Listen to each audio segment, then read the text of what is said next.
Entre le 15 mars et la première semaine d'avril, la période est propice pour le greffage d'arbres fruitiers. Ici, dans les jardins familiaux d'entraide du pays de la Châtaigneraie, Paul et René sont déjà au travail.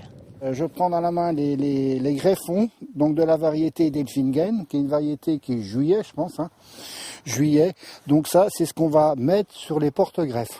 On peut couper ça à partir de décembre, janvier, même février. Et ils sont mis dans du sable de Loire, et enterrés.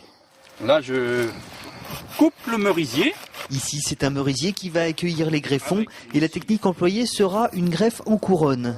Alors là, René va habiller le tronc, nettoyer la coupe de façon qu'elle soit bien lisse pour ne pas que les champignons puissent s'installer là où il y a des bavures. Et une fois le porte-greffe bien nettoyé, il faut choisir les greffons. On prend toujours les greffons dans la partie médiane de la branche.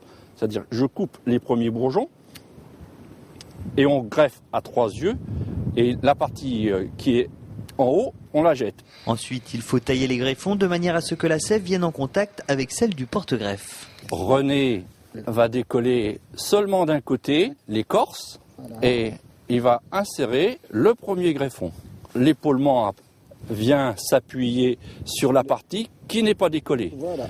Pour maintenir le tout et que les deux sèves restent bien en contact, Paul et René utilisent du raffia. Une fois cette opération terminée, place au masticage à chaud.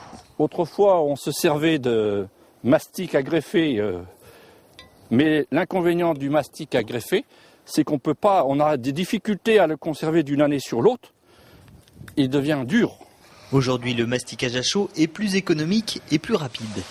Maintenant, on va mettre le mastic à greffer sur le cerisier. On badigeonne bien partout, de façon à ce qu'il n'y ait aucune prise d'air qui se fasse.